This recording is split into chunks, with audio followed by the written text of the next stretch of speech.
intègre et juste. Sous Isabelle Maréchal se cache peut-être une super-héros.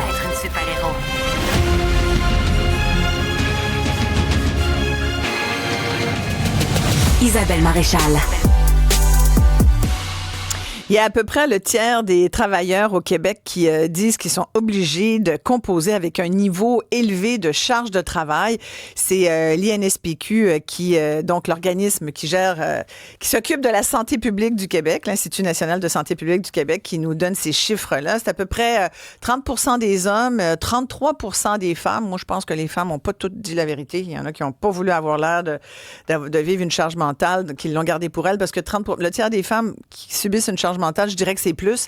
Mais bref, c'est quand même beaucoup. Quand on dit le tiers des travailleurs dit que la charge mentale est énorme, c'est un niveau élevé. Et qu'est-ce que ça a comme impact? Ben, c'est un niveau de stress, à un moment donné, qu'on peut plus supporter. La preuve, c'est qu'on le voit aujourd'hui. On parle beaucoup de la pandémie, puis depuis les 4 dernières années, on a vu une espèce de... Moi, j'en ai fait un documentaire, j'ai appelé ça la grande démission, parce que c'est un courant qu'on a vu beaucoup chez nos voisins américains, c'est-à-dire des gens qui disent « Ouais, c'est bien beau mon travail, mais moi, j'ai juste envie de décrocher. » Donc, on a vu des mouvements de travailleurs des travailleurs qui quittaient parce qu'ils étaient juste plus capables. Et au Québec, comme vous avez vu, on a des révolutions tranquilles, fait qu'on a des grandes démissions tranquilles. On a moins eu cet exode massif, mais on voit quand même, encore aujourd'hui, des gens qui disent, si c'est pour être comme ça, le travail, si je suis plus pour me brûler, que ma santé va y passer, ça me tente plus. Il y en a qui vont dire, pour le prix qu'ils me payent, de toute façon, c'est pas assez cher à payer pour que je me brûle. Mais on n'avait pas ce genre de réflexion avant. Puis je pense que la pandémie, puis d'autres choses aussi, mes experts vont pouvoir sans doute développer là-dessus, mais ça nous a amené aujourd'hui à nous regarder puis à dire, OK, là, il faudrait peut-être que je respire. Et je me le dis tous les jours, les amis, je vous le jure. C'est pour ça que ça me parle, ce sujet-là. Mais comment je pourrais faire pour m'aider? Parce que qui dit surcharge, dit à un moment donné que tu croules sur le poids de cette charge, puis t'avances plus, puis t'es plus capable. Et qu'est-ce qu'on voit? Burn-out, épuisement professionnel. Et puis là, je vous épargne les coûts de santé. Mais bref, c'est un vrai enjeu de santé publique. Il y a d'ailleurs un petit livre qui m'a vraiment beaucoup intéressée, qui s'intitule « Comment survivre à son quotidien au travail ». Et j'ai demandé à son auteur, Frédéric Banville, de venir en studio. Merci beaucoup d'être là, Frédéric. Ça fait plaisir. Et j'ai vraiment trippé sur la préface de Sébastien Mussy. Alors, j'ai invité également votre préfaceur. Merci d'être là, Sébastien. Ça me fait plaisir. Et vous commencez, je commence avec vous parce que vous parlez de la malédiction du travail. Oui. Et vous dites, vous citez plein de philosophes et toutes sortes d'experts, et puis vous rappelez que le travail, c'est un terme qui dérive du latin trepalium, torture, oui, qui remplace labor, œuvre, opéra, et qui finit par devenir une valeur. Et c'est vrai qu'aujourd'hui, on se réfère beaucoup à cette valeur qui est devenue le travail. Et qui ne travaille pas a pas mal moins de valeur aussi aux yeux des autres. Pas mal moins. Quand on rencontre quelqu'un, très souvent, on lui demande qu'est-ce que tu fais dans la vie? Ouais. Et on ne veut pas dire c'est quoi ton hobby, c'est quoi ta job, ouais, comment tu gagnes ta vie. Oui, alors, ce qui est quand même assez étonnant, c'est que c'est pas récent que le travail, c'est un problème. Ça remonte dans les textes mythologiques. Le travail est perçu comme la malédiction de l'homme, la chose que l'homme est obligé de faire, qui est déplaisante, qui est dangereuse, parce qu'à l'époque, c'est quand même la survie qui est liée à ça, et qu'on n'a pas le choix de faire. Et de tout temps, l'humain, ce qu'il veut, c'est travailler moins. Et on dirait que, sauf nous. Exactement. Et Frédéric, vous êtes beaucoup intéressé au travail des travailleurs de la santé, entre autres des infirmières. Et là, quand vous écrivez « Comment survivre à son quotidien au travail », c'est parce que vous vous rendez compte qu'il y a un véritable enjeu, là, puis si ça continue comme ça, on est en train de développer des gros symptômes de maladie. Là. Il y a un enjeu qui est très grand. Vous parliez de pandémie tout à l'heure, mais en réalité, si on parle du système de la santé spécifiquement, les problèmes ont commencé bien avant la pandémie. Ouais. Surtout chez les infirmiers et les infirmières là, qui sont en temps supplémentaire obligatoire, continuellement dans le multitâche et la charge élevée. Donc, comme vous l'avez mentionné tout à l'heure, on peut, je pense, travailler une certaine durée de temps avec une charge de travail, une charge mentale élevée. Mais à un moment donné, les ressources mentales, le cerveau notamment, s'épuisent et on ne peut pas perdurer dans le temps avec le même niveau de performance sans avoir des conséquences. Et vous les avez nommées tout à l'heure. Ces conséquences-là peuvent être physiques, affectives, et cognitive et mener ultimement vers l'épuisement. Oui, et puis c'est parce que vous vous rendez compte autour de vous là, qu'il y a beaucoup de monde qui vont en épuisement. Parce qu'éventuellement, quand je dis aller en épuisement, c'est comme si c'était devenu une destination. C'est-à-dire qu'on quitte son travail puis on va essayer de se refaire une santé hors du travail. On parle beaucoup du domaine de la santé où il y a effectivement des burn-out, mais il n'y a pas que le domaine de la santé, il y a le domaine de l'éducation. Il y a beaucoup de professeurs d'université qui sont en surcharge, qui quittent pour se refaire une santé. Et il y a comme un paradoxe, là, je pense, qui se présente à nous où, comme Sébastien, vous l'avez dit tout à l'heure, on se définit par notre travail, ce qui est déjà un problème. On n'est plus un individu, on est un psychologue, un enseignant. Ouais. Ça, c'est déjà un problème dans la perte de l'identité. Et on élève nos enfants comme ça, parce que vous parlez de pédagogie, vous parlez du travailleur de la santé, vous parlez des travailleurs aussi de l'éducation. Puis ça, c'est un peu plus votre domaine, Sébastien, parce que vous vous êtes intéressé, vous aussi, vous avez réfléchi à c'est quoi le rôle des enseignants. Vous avez écrit des livres là-dessus. Il y en a plusieurs, dont celui dans la classe Essai sur l'enseignement à l'heure de la réforme. Le prof, il devient quoi, là? On a toutes sortes d'enjeux, on le voit bien, là, c'est dans l'actualité au quotidien. Et que là, vous dites, bon, puis on voit aussi là, des profs qui décrochent, comme des infirmiers, infirmières. Des gens malades, parce qu'il y a les infirmières, mais il y a aussi les médecins. Là, on voit que les médecins aussi sont malades. Il y a à peu près un médecin sur 5 là, qui finit par... C'est un peu ça, je pense. Oui. Fait que là, vous, Sébastien, vous dites qu'on fait quoi, là? Il n'y a pas de réponse facile à cette question. Il y a beaucoup d'enjeux au niveau de la reconnaissance, je pense. Je pense qu'un médecin, il toffe parce que la reconnaissance sociale, il l'a. Vous travaillez sans doute énormément, mais vous avez une reconnaissance publique. Donc, il y a comme quelque chose de plus que le simple salaire qui vient avec ça. Alors, ça n'arrête pas le problème de la charge mentale, évidemment, mais ça l'adoucit peut-être un peu. Dans le domaine de l'éducation, moi, ce qui me préoccupe, c'est beaucoup au niveau des étudiants. On a de plus en plus d'étudiants dont l'objectif, c'est d'avoir une job. C'est ça. Et je pense, alors évidemment, je n'ai pas documenté, mais une partie de l'anxiété qu'on perçoit de plus en plus chez nos étudiants, elle vient de cette pression-là. Et certains demandent, et bon, j'enseigne la philo, donc je suis peut-être plus propice à ce qu'ils en parlent, certains demandent, mais est-ce que c'est juste ça la vie? Est-ce que la vie, c'est juste la job, les études? Et là, il y a un problème qui est quand même grave et qui se traduit par de l'anxiété, par de la détresse, par parfois des gestes assez hardcore. Alors, on parle d'automutilation, on parle de tentatives de suicide, on parle de choses comme ça. Alors, je ne dis pas que c'est la seule réponse, mais la question du sens de notre vie, si elle est tout entière dans le travail et que le travail devient en plus de plus en plus difficile, moins satisfaisant, c'est pas un horizon très sympathique. Il y a quelqu'un qui m'écrit, là, une auditrice qui me dit qu'effectivement, la charge mentale, Nathalie dit, cette charge mentale-là, on peut la supporter, puis des fois, ça peut être lourd. Je pense que Nathalie est avec nous. Bonjour, Nathalie. Oh, bonjour. Ben moi, je pourrais ce matin abolir la charge mentale. Est-ce que c'est possible? Oh mon Dieu, on aimerait tellement ça. Comment vous feriez ça, vous? D'abord, je sais pas, mais je pense qu'avec vos deux interlocuteurs, là, un professeur de philo, puis l'autre, est-ce que c'est un psychologue? Il est docteur en psychologie et neuropsychologue. Merci, oui. Excusez-moi, j'adore. J'ai parlé de l'auteur parce qu'il vient de sortir Comment survivre à son quotidien au travail, un nouveau livre.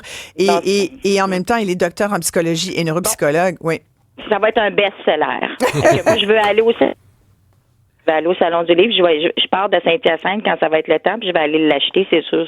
Ah, puis ça se lit très, très bien, là. Même pas 100 pages, vous allez voir, puis ça donne... Moi, j'ai fait... Il y a des tests là-dedans, Nathalie, aussi. Il y a des petits tests, vous répondez à des questions sur vos valeurs aussi, ce que le travail représente pour vous. Ça pose des questions à savoir, est-ce que vous, par exemple, en pensant à mon travail, je ressens quoi? Fait que là, il y a plusieurs choses. De la fatigue, de la déception face aux autres, du désespoir, de la pression, de la fatigue physique, là, c'est le fait de se sentir faible ou malade. Une diminution de ma valeur personnelle ou un sentiment d'échec, des difficultés de sommeil, solitude, déprime, puis à la fin, ça dit, est-ce que vous vous dites, je me dis, ça suffit. Puis sincèrement, moi, j'ai fait le test. Oui. Puis, sincèrement, au niveau d'épuisement, moyen, sur le bord, on est comme tout un peu... Pareil. Oui, vous aussi, hein? Ah ben écoutez, là, j'ai décidé de faire une thérapie, Isabelle. Oh! La thérapie, elle s'appelle familiale. C'est pour aider, parce que j'aide ma mère. Je suis aidante. Je pensais pas de faire ça un jour. En plus? Et mon jeune homme, là, début vingtaine. Fait que là, moi, je me situe à 60 ans. Je viens d'avoir 61 il n'y a pas longtemps. Je me situe entre les deux. J'ai comme 2 générations, plus la mienne, ça fait 3.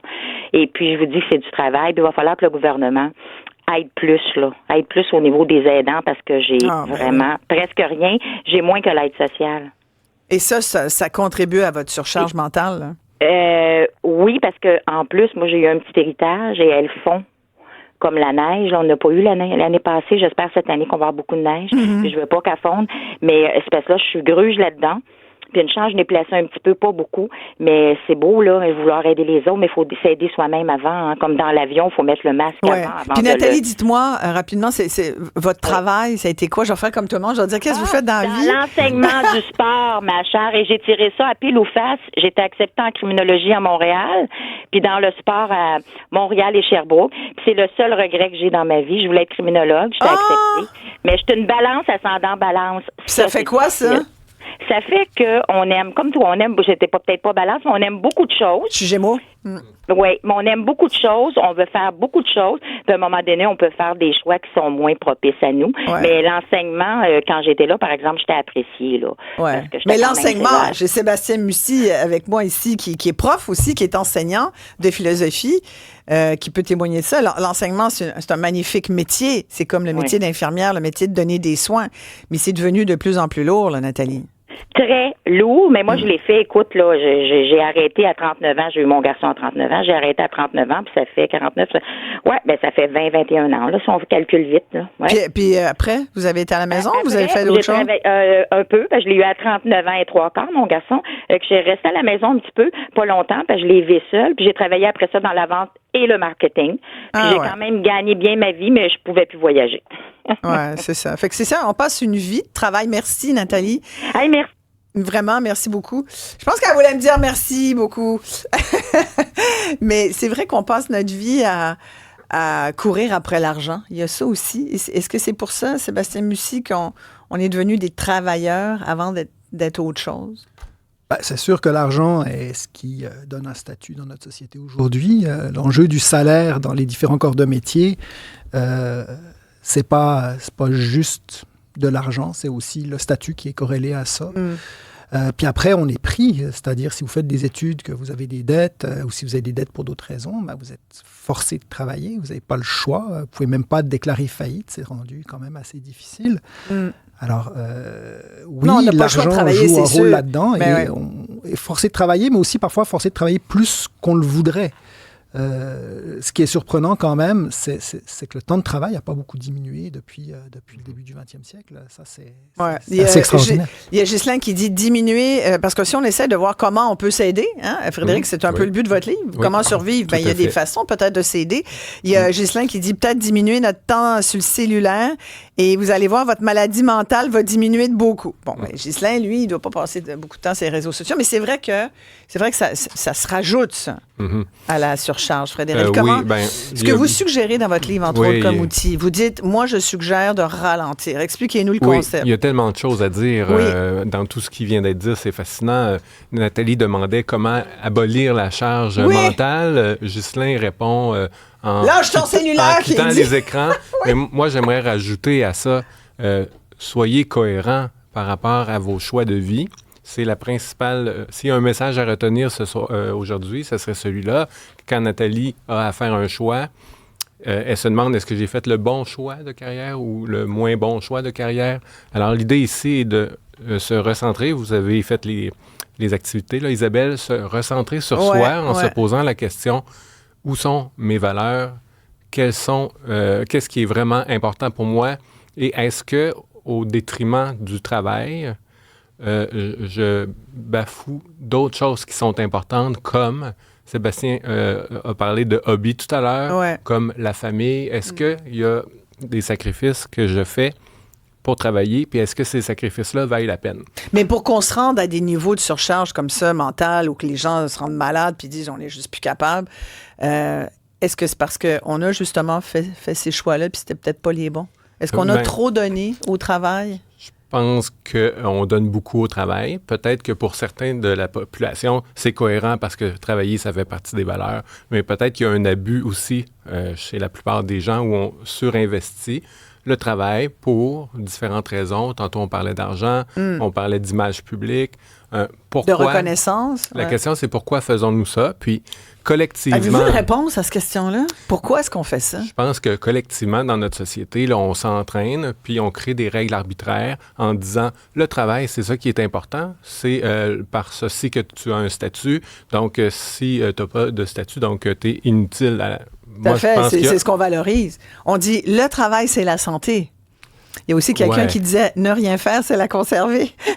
Ouais, le travail, c'est la santé, c'est pas évident. Ouais. J'aimerais quand même souligner que on parle beaucoup ici de travaux, enfin de jobs qui sont plutôt bien perçus, l'enseignement, etc. Il faut quand même penser que la grande majorité des gens n'ont pas ce que j'appellerais... je sais pas, moi je vois ma caissière chez Pharmaprix, je m'excuse, mais elle travaille vraiment fort. Elle a un job que je serais incapable de faire parce que je vois pas comment on peut aimer ça. Peut-être des choses qu'on aime dans les relations avec les gens, etc. Mais quand on pressure les gens qui font ces travaux qui sont moins bien perçus dans la société, eh ben, forcément, le sens des choses disparaît, l'estime de soi disparaît. Enfin, c'est d'une violence absolument hallucinante. Et là, on n'est pas en quête d'un statut ou en quête de plus d'argent. On est dans de la survie ou à peu près. Hein. Ouais. D'ailleurs, allez-y, Frédéric. Non, allez-y, Frédéric. D'accord avec Sébastien. Puis moi, je pense à mon ami cultivateur qui, lui aussi, a une charge mentale mon Dieu, énorme. Jamais capable de prendre des vacances. Quand il rentre dans sa maison, il voit son travail. Ouais. Donc, je pense que vous avez raison, là, Sébastien. Je pense que la charge mentale, ça touche toutes les classes de travailleurs. Puis il n'y a pas de sous-classe là, dans ça. On est tous dans la même société où on dit il faut performer.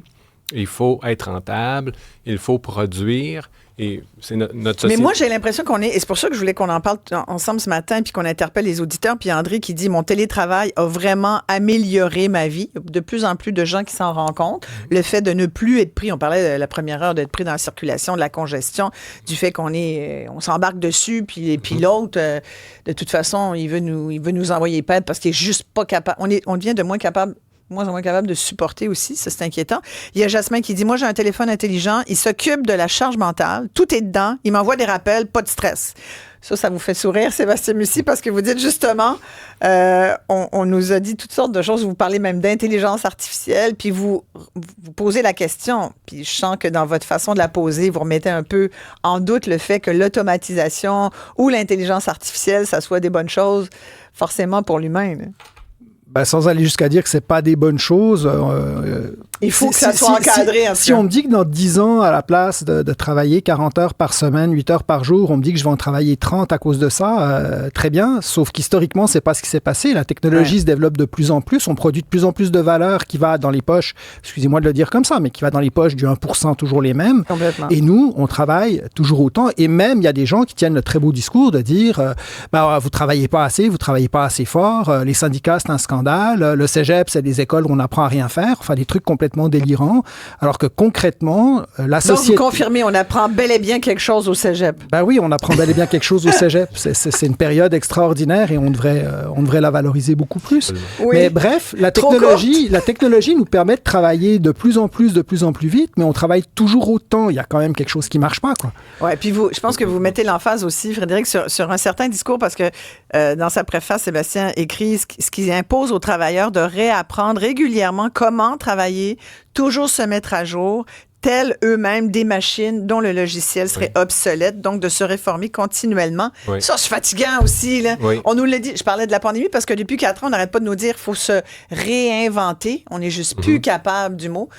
Ça, c'est de la pression aussi qu'on nous met. Tu sais, il y a celle qu'on se met, mais il y a celle qu'on nous met. Puis qu'on accepte aussi de se faire mettre. Ouais. Moi, j'aimerais revenir sur, justement, Bienvenue dans la machine. C'est le livre écrit par Sébastien Mussy. Là, Enseigner à l'ère numérique. Là où on est d'accord, où on partage ensemble un point de vue similaire par rapport aux nouvelles technologies, c'est que même si tout est dans le téléphone, les technologies nous font perdre des capacités cognitives. Vous souvenez-vous du numéro de téléphone de votre fils ou de votre fille? Si vous me demandez, à moi, je prends mon téléphone parce que je ne le sais pas, je ne l'ai pas mémorisé. Si vous me dites, est-ce que tu es capable de retourner à Rimouski? Parce que je suis venu de Rimouski pour vous voir aujourd'hui. Merci d'ailleurs. Sans ton GPS, je dirais, peut-être pas. Donc, le sens de l'orientation, la mémoire, Les fonctions d'attention. Hein. Quand est-ce que vous avez lu un livre pendant une demi-heure sans regarder vos notifications sur le téléphone cellulaire?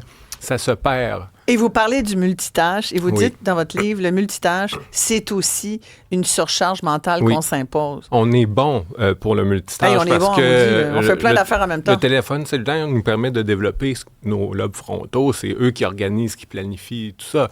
Mais il reste quand même que dans le niveau de surcharge qu'on s'impose, nos capacités cognitives sont atteints, puis à ce moment-ci, je pense qu'on est à risque d'épuisement, si on le dit. Mais donc, aussi, vous dites ralentir. Ralentir, ça veut dire quoi? Parce que ce qu'on comprend, c'est bouge plus, fais moins, faire moins. En même temps, là, on parlait d'argent. À un moment donné, il faut quand même payer le loyer. Je ne sais pas si vous avez remarqué, ça coûte plus cher que ça coûtait. La bouffe, pareil. Donc, ralentir, c'est bien beau, mais moi, ce discours de ralentir, ça me parle moins. Je suis un peu comme Sébastien, finalement. Je comprends. Mais est-ce que toutes les heures travaillées sont rémunérées? Je pense qu'il faut aussi réfléchir à ça parce qu'on en fait peut-être plus que le client en demande. Alors, si je dis ralentir, je fais un appel à la collectivité pour que Sébastien dit dans sa préface, moi, j'y crois plus ou moins parce que si je ralentis, je vais prendre du retard. Mais c'est intéressant d'ailleurs, ça. Ouais. Est-ce qu'on a les moyens de ralentir? Je vous pose la question. Oui, je pense qu'on devrait réfléchir à avoir une vie plus... plus complète, un peu plus équilibrée avec des activités sociales, des activités culturelles, avec en plus du travail. Donc, je pense que ralentir, ça serait une bonne solution. Puis pour ça... il y a des outils. On pourrait aller vers la décroissance aussi, parce que vous savez qu'on travaille pour consommer, puis on consomme tellement qu'on surproduit, puis ça va dans nos dépotoirs, tout ça. Je pense que la décroissance, ça serait une solution qui serait accompagnée de ralentir, puis aller plus vers des valeurs humaines que des valeurs matérielles.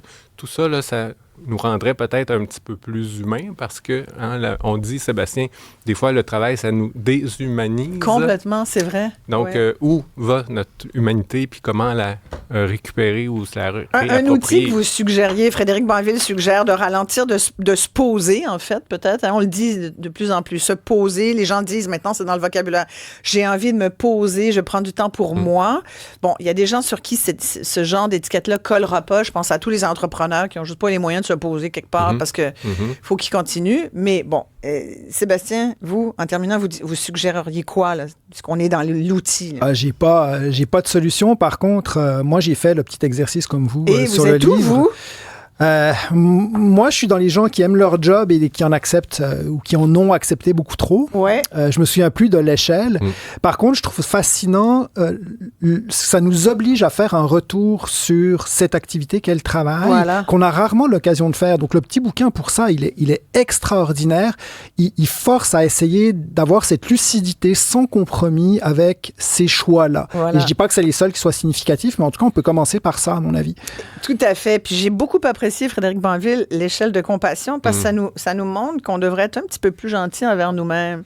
Puis si on était plus gentil envers nous-mêmes, qu'on ait la même compassion, parce que là, vous donnez des exemples, un enfant qui vient de mourir d'un cancer, c'est terrible, on a 10 sur 10 de compassion, tous ces cas-là. Puis finalement, quand on regarde nous-mêmes, envers nous-mêmes, vis-à-vis d'une surcharge, par exemple, qu'on trouve insupportable, on n'a pas autant de compassion. En tout cas, moi, je n'ai pas tant pour moi.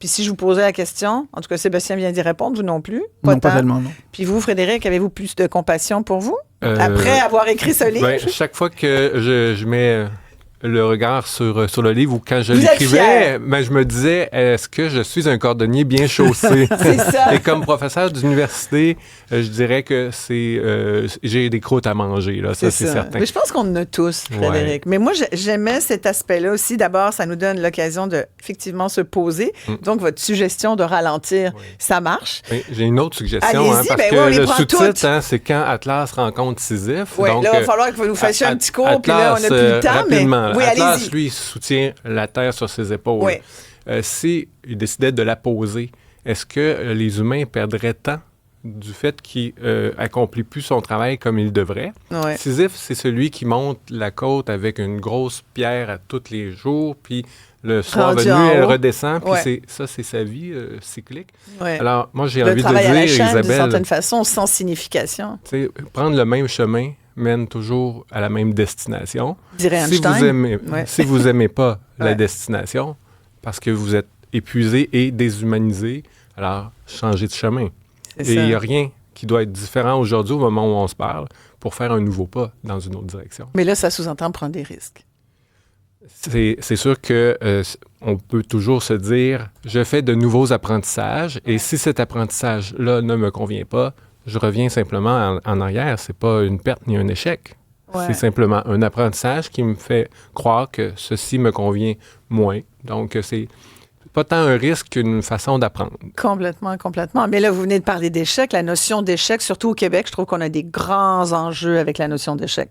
Ici, on le tolère vraiment moins, Oui. alors que Un dans manque de d'autres... bienveillance. Oh, beaucoup moins de bienveillance et de compassion. Ici, tu as intérêt à réussir, sinon, c'est comme on est très, très, très... on en demande beaucoup Oui. à l'autre. Ça peut expliquer pourquoi on n'accepte pas d'être épuisé, Voilà. puis tout à qu'il y fait. a un tabou en lien avec ça. En tout cas, tous les deux, merci beaucoup, Frédéric Banville, de nous permettre Merci. de réfléchir à la chose. Moi, c'est ce que j'espère vous avoir lancé là-dessus aujourd'hui. Essayez de regardez-vous, posez-vous, dites-vous, je suis bien, moi, dans mon travail, est-ce que je suis heureux? Puis des fois, tu as une surcharge, mais comme disait Sébastien Mussy, on l'accepte, puis on est bien dedans. Mais il faut quand même, à un moment donné, prendre le temps de respirer. Puis c'est correct aussi de se passionner pour quelque chose qu'on fait, surtout si on rend au suivant, si on a l'impression de participer à la société, mais pas au péril de votre vie. Fait que de temps en temps, prendre des vacances, hein, on mérite ça. Sébastien. Quand on peut, oui. Oui, voilà, quand on peut. Merci beaucoup. Merci on à voudrait vous. quand même, Merci, on voudrait pas Isabelle. trop donner à la machine.